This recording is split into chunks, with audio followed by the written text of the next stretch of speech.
तो क्वेश्चन ये है कि ये जो बुलेट है जो v0 वेलोसिटी से इस पर स्ट्राइक कर रहा है, इसका मास कैपिटल M, इसका small m, coefficient of restitution 0.5।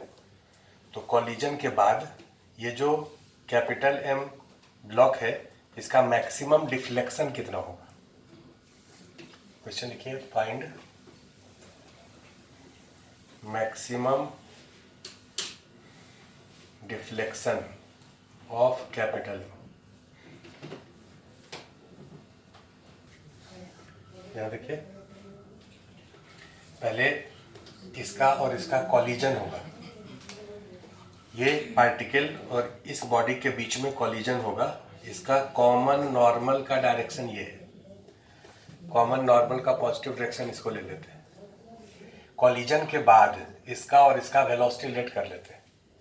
इसका वेलोसिटी सपोज करो v2 है और इसका वेलोसिटी कॉलिजन के बाद v1 है। वेलोसिटी तो लेट करने आप लोगों को आता है। इसका वेलोसिटी इधर ही लेट करेंगे, इधर लेट नहीं करेंगे क्योंकि ये धागा टूट जाएगा, इधर मूव नहीं करेगा। क्योंकि कॉलिजन के समय अगर एफवीडी बनाए, केवल इसका एफवीडी बनाए तो इस पर इम्पल्सिव फोर्स इधर लगेगा। केवल इसका एफवीडी बनाए तो इस पर इम्पल्सिव फोर्स एन इधर लगेगा। ये टेंशन और ये mg इम्पल्सिव नहीं होगा। ये टेंशन अगर T है, mg सारे फोर्सेस को लिखे तो ऐसे, इस पर सारे फोर्सेस को लिखे तो ऐसे। लेकिन ये जो n है उसका कोई भी कंपोनेंट अगर इधर होता तब वो टेंशन को इम्पल्सिव बनाता, और अगर इस n का कंपोनेंट इधर होता तब ये स्ट्रिंग लूज हो जाता। क्योंकि इसका कंपोनेंट उधर होता तो स्ट्रिंग जो है ऊपर की तरफ लूज हो जाता। लेकिन चूंकि n का कंपोनेंट इधर है तो ये स्ट्रिंग लूज भी नहीं होगा क्योंकि T mg के बराबर। तो कॉलिजन के जस्ट बाद इसका वेलोसिटी इधर v2 है, इसका वेलोसिटी इधर v1 है। इसका वेलोसिटी इधर ही क्यों ली, इधर क्यों नहीं लिए सर? तो इधर के तरफ इनिशियल मोमेंटम 0 था, फाइनल भी 0 होगा, कोई इंपल्सिव फोर्स नहीं लगा, है ना। तो ये v1 v2 अगर कैलकुलेट कर लें, सपोज v1 v2 दो बॉडी के बीच में कॉलिजन हो रहा है, तो आप कैलकुलेट कर लेंगे। एक इक्वेशन लिखेंगे, इस दोनों को अगर सिस्टम माने, दोनों को, तो ये n नहीं दिखेगा। तब हॉरिजॉन्टल में कोई इंपल्सिव फोर्स नहीं है, इसलिए मोमेंटम कंजर्व रहेगा। तो एक इक्वेशन कंजर्वेशन ऑफ मोमेंटम और दूसरा इक्वेशन कोफिशिएंट ऑफ रेस्टिट्यूशन। यहां से ये v2 निकल गया, ये इसका वेलोसिटी आ गया। अब ये यहां से ऐसे मूव करेगा और इसका जब मैक्सिमम डिफ्लेक्शन होगा, ये सपोज करो मैक्सिमम डिफ्लेक्शन है, तो मैक्सिमम डिफ्लेक्शन का कंडीशन क्या होगा? इसका वेलोसिटी कितना होना चाहिए? 0। तो यहां से लेकर के यहां तक इसका एनर्जी कंजर्व रहेगा। अगर केवल m को हम सिस्टम माने तो उसका एनर्जी यहां से यहां तक कंजर्व रहेगा। क्यों कंजर्व रहेगा? क्योंकि इसको अगर सिस्टम माने तो ये टेंशन कोई भी वर्क नहीं करेगा। सर्कुलर मोशन में सेंट्रीपिटल फोर्स वर्क नहीं करता है। ये टेंशन वर्क नहीं करेगा, ये बात समझ आया? और इसमें नॉर्मल है नहीं, क्योंकि कॉलिजन जब हो गया उसके बाद तो नॉर्मल लगेगा नहीं, फ्रिक्शन है नहीं। तो यहां और यहां एनर्जी कंजर्वेशन का इक्वेशन लिखेंगे। मतलब जितना पोटेंशियल एनर्जी ये गेन करेगा, ये इंक्रीज इन पोटेंशियल एनर्जी, उतना ही काइनेटिक एनर्जी का लॉस होगा। तो यहां से यहां तक काइनेटिक एनर्जी का लॉस कितना? Half m v2 square. और पोटेंशियल एनर्जी का गेन कितना? mg, ये हाइट होगा l minus l cos theta. अब इस v2 का वैल्यू आप रख दीजिए। इस दोनों के बीच में कंजर्वेशन ऑफ मोमेंटम लिखते हैं। Small m v0 initial momentum, final small m v1 plus 2m v2। तो v1 plus 2v2 equal to v0, एक इक्वेशन। और दूसरा इक्वेशन कोफिशिएंट ऑफ रेस्टिट्यूशन का, E is equal to velocity of separation, common normal के direction में इसका velocity minus इसका velocity. v2 minus v1 by velocity of approach v0। v2 minus v1 होगा e v0। ये दूसरा इक्वेशन। अब इस दोनों इक्वेशन को सॉल्व करके v2 निकालना है, इस दोनों को ऐड कर दीजिए तो ये v1 कैंसिल हो गया, e प्लस 1 v0 और इधर हो गया 3v2। So v2 is equal to e plus 1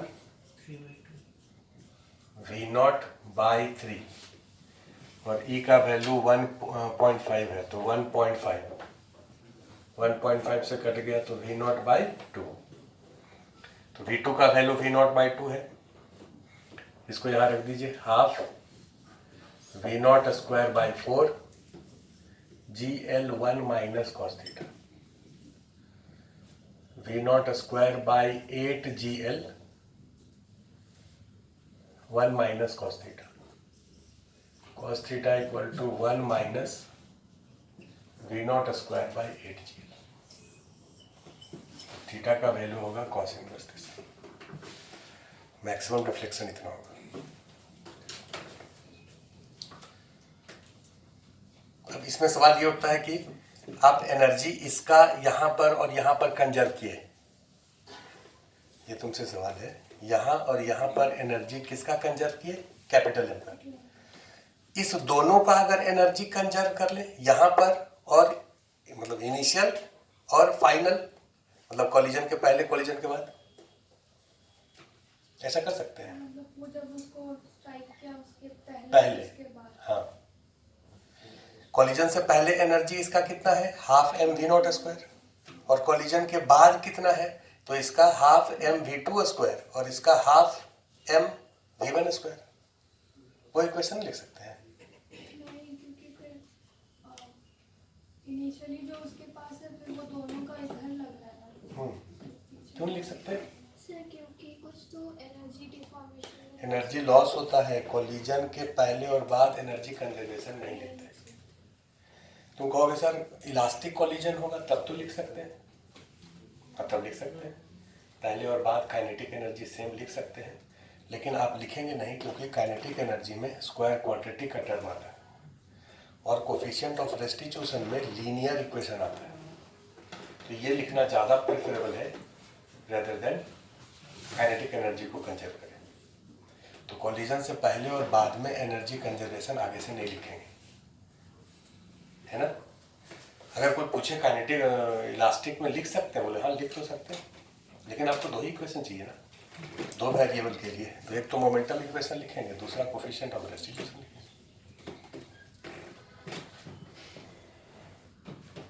question है कि ये एक स्प्रिंग है जिसका स्प्रिंग कांस्टेंट k है, ये कैपिटल M जिसका वैल्यू 2 स्मॉल m है और ये पार्टिकल का मास स्मॉल m है, h हाइट से इसको गिराए हैं, इसके और इसके बीच में कॉलिजन का कोफिशिएंट 0 है, तो कंप्लीटली इनइलास्टिक कॉलिजन है।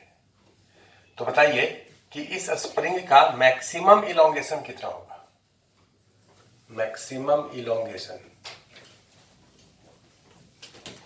Of spring.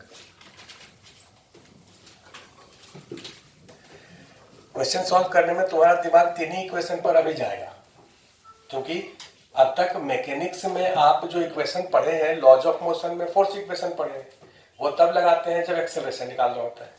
जब वेलोसिटी या डिस्प्लेसमेंट निकालना होता है तो या तो एनर्जी इक्वेशन लिखते हैं या कंजर्वेशन ऑफ मोमेंटम लिखते हैं या कोफिशिएंट ऑफ रेस्टिट्यूशन लिखते हैं।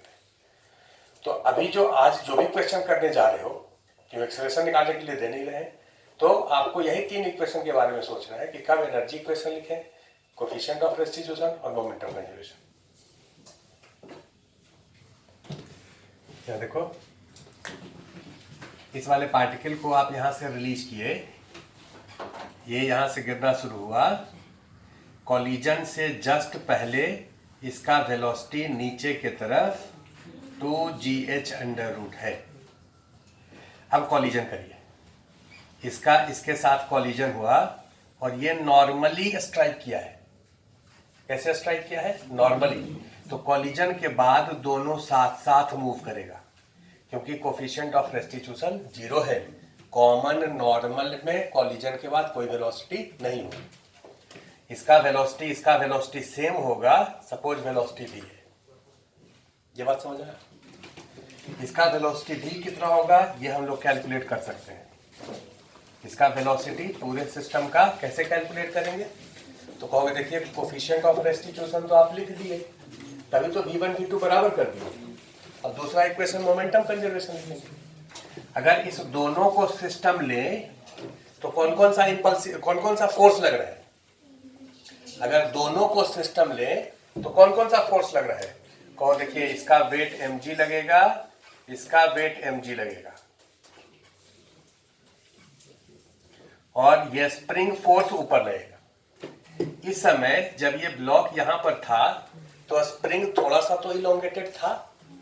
लेट इलोंगेशन शुरू में x0 है, तो ऊपर की तरफ फोर्स कितना लग रहा होगा? k x0। कॉलिजन के टाइम पर, जिस समय कॉलिजन हुआ, कितने देर तक कॉलिजन हुआ? dt टाइम तक। तो क्या dt टाइम में ये सिस्टम नीचे मूव किया है? हम लोग कहेंगे नहीं, कॉलिजन एक जगह पर हो रहा है। कॉलिजन होते होते 2-4 किलोमीटर चल गया, ऐसा नहीं है। कॉलिजन एक पॉइंट पर हो रहा है। तो कॉलिजन से जस्ट पहले इलोंगेशन x था, कॉलिजन के जस्ट बाद भी इलोंगेशन x0 ही है। ठीक, तो ऊपर की तरफ फोर्स कितना है? k x0। ये इस पर और ये इस पर जो नॉर्मल लगा रहा है उसको नहीं लिखे हैं क्योंकि वो इंटरनल फोर्स है। सिस्टम हम इसको ले रहे हैं, पूरे को ले रहे हैं। तो इस पूरे सिस्टम पर कौन कौन सा फोर्स लग रहा है? कहोगे सर ये लग रहा है और ये लग रहा है, तो ये भी इंपल्सिव नहीं है और ये भी इंपल्सिव नहीं है, तो वर्टिकल में मोमेंटम कंजर्व रहेगा। तो कंजर्व करिए, initial momentum small m v0 और कॉलिजन के बाद m plus m into v। तो v का वैल्यू हो गया, ये तो 2m दिया हुआ है, v0/3। ये वेलोसिटी आ गया। अब जब कॉलिजन हो गया उसके बाद इस पूरे सिस्टम का एनर्जी और मैक्सिमम डिफ्लेक्शन, क्योंकि कॉलिजन के बाद इसका वेलोसिटी v है, तो ये नीचे आएगा, ये नीचे आएगा दोनों मिलकर के साथ साथ, और यहां से यहां तक का इलोंगेशन सपोज करो x है। तो इस पोजीशन पर और इस पोजीशन पर एनर्जी कंजर्व रहेगा। क्यों कंजर्व रहेगा? क्योंकि इस एनर्जी कब कंजर्व रहता है? जब नॉर्मल टेंशन फ्रिक्शन वर्क नहीं करता है। टेंशन है नहीं, नॉर्मल है नहीं, फ्रिक्शन है नहीं, तो यहां का एनर्जी और यहां का एनर्जी बराबर होगा। यहां का एनर्जी कितना लिखे? इस पूरे सिस्टम का एनर्जी मतलब इसका kinetic energy half m plus m v², collision हो जाने के बाद ये काइनेटिक एनर्जी, और इसका पोटेंशियल एनर्जी स्प्रिंग का हाफ k x0², और ग्रेविटेशनल पोटेंशियल एनर्जी, रेफरेंस इसी को मान लेते हैं, दो तरह का पोटेंशियल एनर्जी। तो टोटल इनिशियल एनर्जी इतना हो गया। यहां पर इसका काइनेटिक एनर्जी 0, स्प्रिंग का potential energy half k x0 plus x², और इसका potential energy minus m plus m g x। तो ये x में क्वाड्रेटिक इक्वेशन है। इस क्वाड्रेटिक इक्वेशन को सॉल्व करेंगे तब x का वैल्यू है। डेटा अगर बढ़िया से दिया रहता तो क्वाड्रेटिक इक्वेशन आसान होता, उसको हम लोग सॉल्व कर लेते। अभी फिलहाल इसको लिख लेते हैं।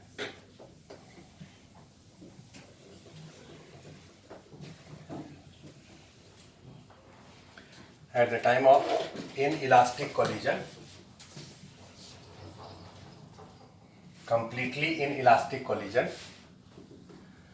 loss of kinetic energy.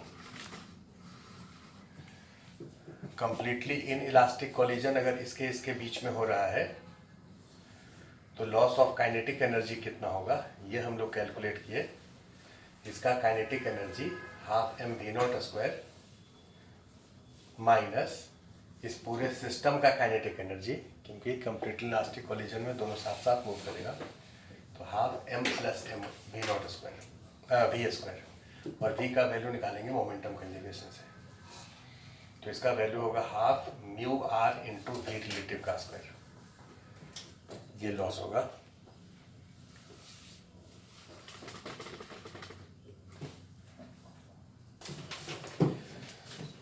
ये कॉइन है कैरम बोर्ड में जिसका मास कैपिटल एम है, और ये स्ट्राइकर है जिसका मास स्मॉल है।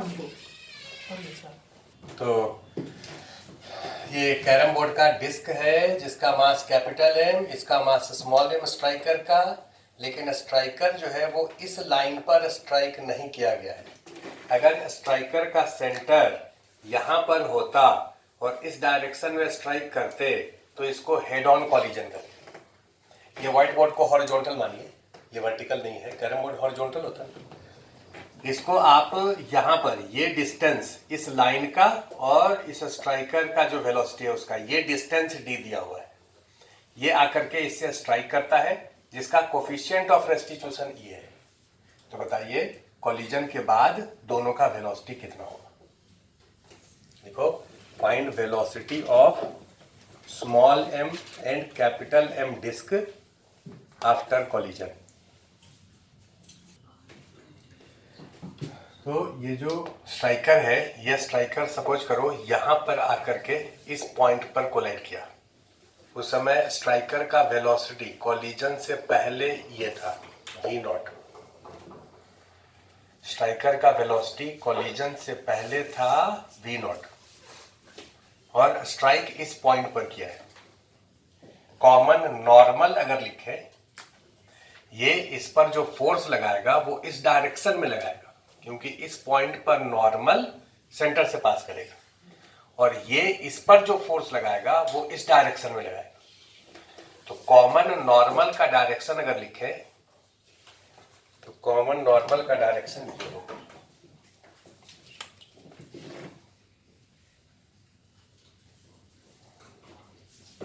This is direction of common normal. Common normal का पॉजिटिव डायरेक्शन इसको ले लेते हैं और कॉमन टेंजेंट का डायरेक्शन ये है। कॉमन टेंजेंट का पॉजिटिव डायरेक्शन इसको ले लेते हैं। कॉलिजन के जस्ट बाद ये जो स्मॉल एम है उसका वेलोसिटी किधर ले, तो आप कहो सर इसका दो कंपोनेंट लेना पड़ेगा। एक कंपोनेंट कॉमन टेंजेंट के डायरेक्शन में और दूसरा कंपोनेंट कॉमन नॉर्मल के डायरेक्शन में। इसका वेलोसिटी मान लेते हैं इधर v1 और इधर v2, और ये कैपिटल M का वेलोसिटी किधर लेना पड़ेगा, एक तो कॉमन नॉर्मल के डायरेक्शन में v3 और एक कॉमन टेंजेंट के डायरेक्शन में v4। v4 का वैल्यू 0 होगा। इस कैपिटल M का वेलोसिटी कॉमन टेंजेंट में v4 कितना होगा, 0 होगा। क्यों 0 होगा, प्रूफ करके दिखाएंगे। अगर हम केवल कैपिटल M का FVD बनाएं तो कौन कौन सा फोर्स लगेगा, आप कहोगे सर एक ही इंपल्सिव फोर्स लगेगा इधर के तरफ N, एक ही इंपल्सिव फोर्स लगेगा।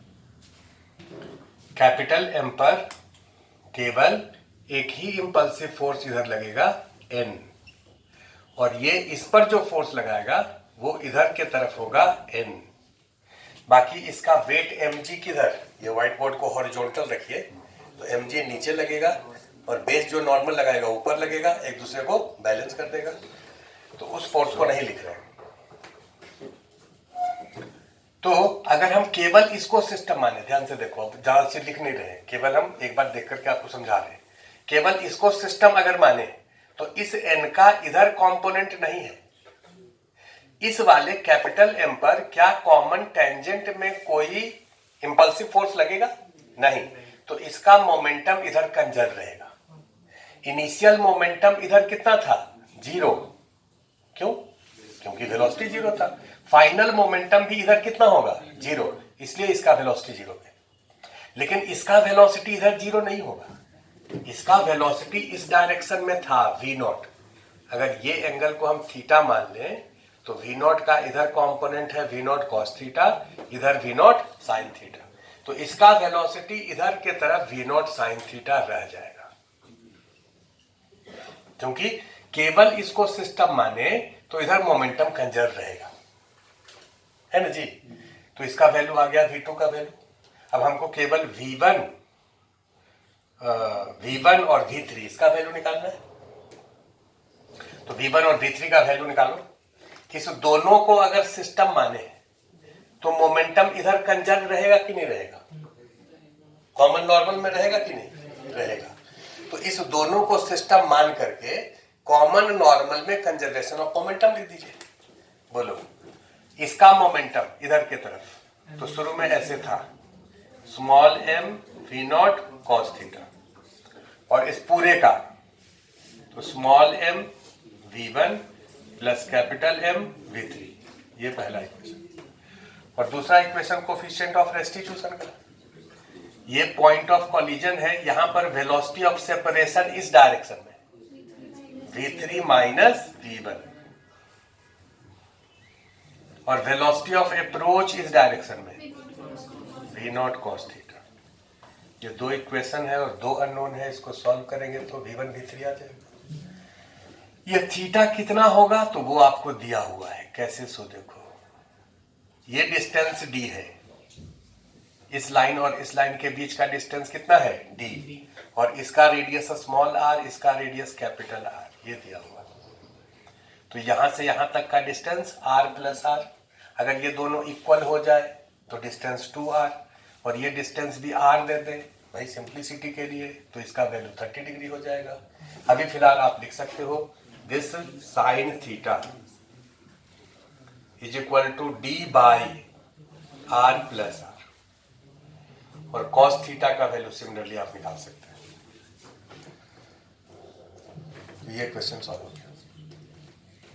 अब यहां पर सवाल ये उठता है कि अगर हम पूछें आसना से कि ये दोनों को सिस्टम लेते हैं, स्मॉल m और कैपिटल m को, तो मोमेंटम किधर कंजर्व रहेगा? चार ऑप्शन दे रहे हैं। पहला ऑप्शन कॉमन नॉर्मल, दूसरा कॉमन टेंजेंट, तीसरा y एक्सिस, चौथा x एक्सिस। कॉमन नॉर्मल में कंजर्व रहेगा। आप लोग भी बताइए किधर कंजर्व रहेगा? Common normal.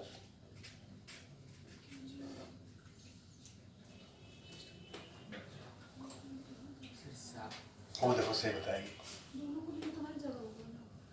हर जगह चारों तरफ कंजर्व रहेगा, क्योंकि अगर इस दोनों को सिस्टम लेंगे तो ये नॉर्मल तो दिखेगा नहीं, तो इस पूरे प्लेन में इधर या इधर या इधर या इधर क्या कोई इंपल्सिव फोर्स लगेगा तो मोमेंटम कंजर्व रहेगा। चारों ऑप्शन सही।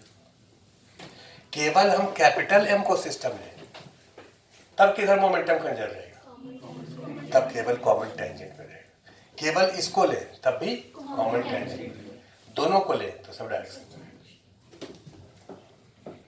पॉइंट ये है कि अगर सिमिलर बॉडी के बीच में, ये पॉइंट तो पहले बताए थे कि अगर सिमिलर बॉडी के बीच में हेड ऑन इलास्टिक कोलिजन होता है तो वेलोसिटी इंटरचेंज हो जाता है।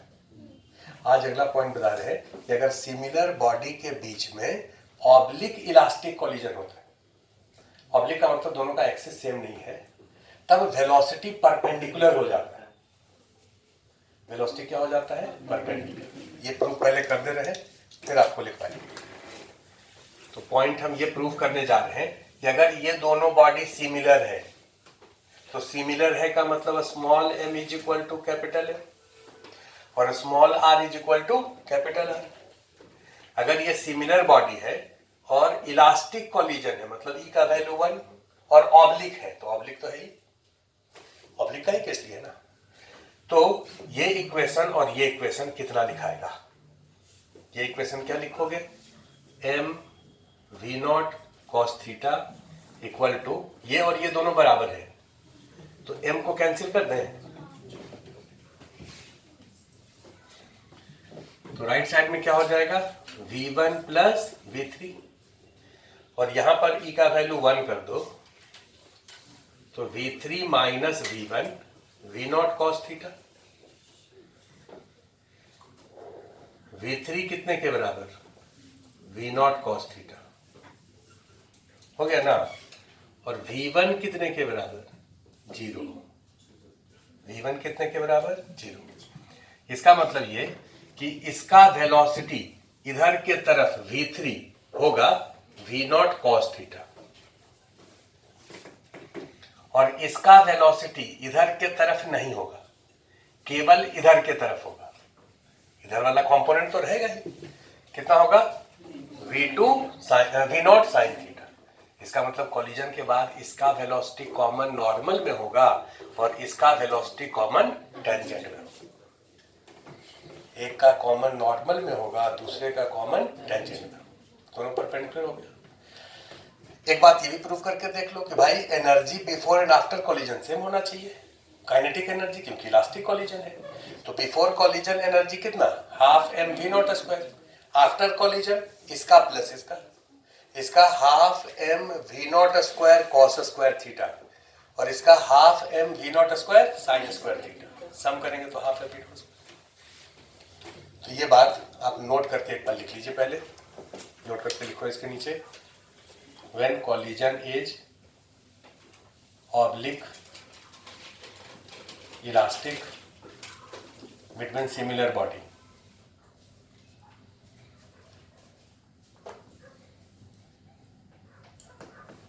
Oblique elastic between similar body, the velocity will become perpendicular after collision। ये एक वर्टिकल वॉल है और एक पार्टिकल को यहां से प्रोजेक्ट किए हैं। इनिशियल वेलोसिटी 20 मीटर पर second, angle of projection 37 degree. यहां से इस वॉल का डिस्टेंस है 10 मीटर। तो ये वाला वॉल इससे जाकर के स्ट्राइक करेगा किसी पॉइंट पर, और स्ट्राइक करने के बाद फिर रिफ्लेक्ट होकर के कहीं पर गिरेगा। तो कहाँ गिरेगा ये बताना है। 4 केस में, पहला केस जब इसका कॉलिजन का कोफिशिएंट 1 है, कोफिशिएंट ऑफ रेस्टिट्यूशन मतलब इलास्टिक कॉलिजन है, और ये वॉल कैसा है, स्मूथ है। उसी तरह से 2, 3, 4, ये चारों केस में आंसर निकालना।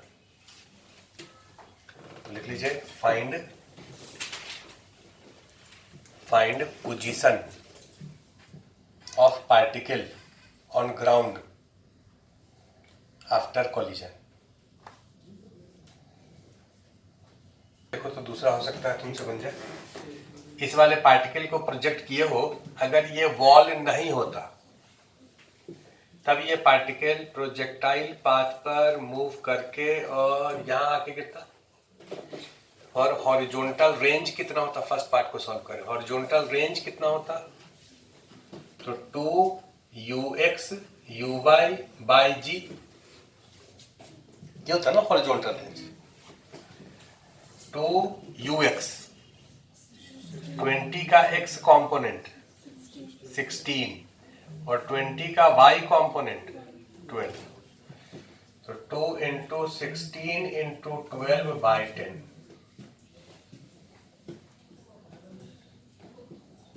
ये कितना आएगा, इसको एक बार कैलकुलेट करिए। इसका आंसर आएगा 38.4, मतलब ये 10 मीटर और इधर होगा 28.4, ये ऐसे आएगा। अगर यहां पर कॉलिजन इलास्टिक है, क्योंकि ये ऐसे आकर के और यहां पर कोलाइड करेगा, ये कॉलिजन इलास्टिक है फर्स्ट केस में, तो यहां पर रिफ्लेक्ट होगा बिल्कुल इसका मिरर इमेज। इसका मिरर इमेज इसमें अगर बनाएंगे तो वो ऐसे होगा। इसका मतलब ये डिस्टेंस होगा कितने के बराबर, 28.4। फर्स्ट पार्ट का आंसर है 28.4। इसका एक्सप्लेनेशन जरा सुन लीजिए, क्यों ऐसा होगा। ध्यान से देखो, इस वाले पार्टिकल को जब प्रोजेक्ट किए हो तो ये बताओ कि यहां पर पहुंचने के जस्ट पहले, ध्यान सब लोग यहां दीजिए, कॉलिजन से जस्ट पहले इस पार्टिकल का वेलोसिटी कितना होगा।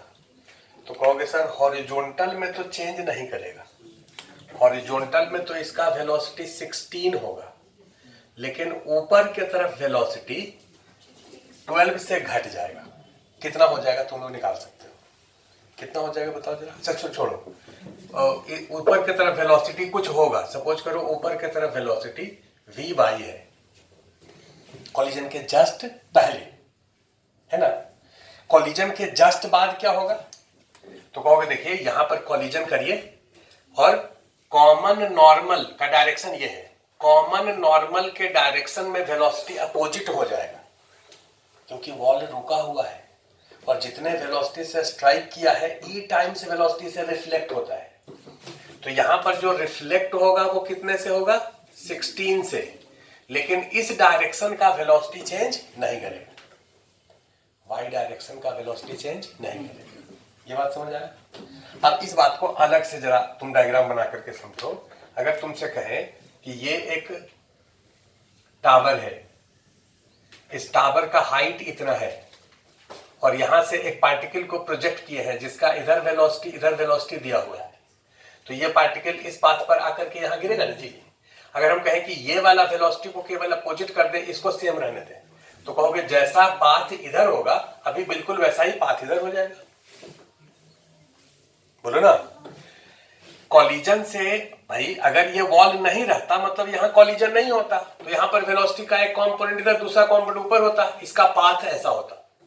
क्योंकि यहां कॉलिजन हुआ तो ये वाला वेलोसिटी केवल अपोजिट हो गया, बाकी ये वाला कंपोनेंट सेम है, तो ये वाला पाथ ना होकर के इसी के आइडेंटिकल ये वाला पाथ होगा। Y component same, maximum height same रहेगा जितना इसका था, और एक्स कंपोनेंट इधर अपोजिट हो गया है तो एक्स कंपोनेंट का जितना डिस्प्लेसमेंट इधर होगा इसमें उतना ही डिस्प्लेसमेंट इधर होना चाहिए। बोलो। सेकंड क्वेश्चन के लिए एक बात जरा बता लेने दो, फिर तुम लोग इसको सॉल्व करना।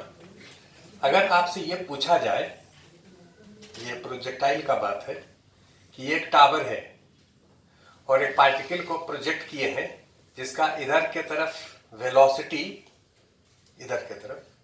वेलोसिटी है सपोज करिए 8 मीटर पर सेकेंड, और इस डायरेक्शन में वेलोसिटी है v बाई का कुछ वैल्यू होगा सपोज 10 मीटर पर सेकेंड।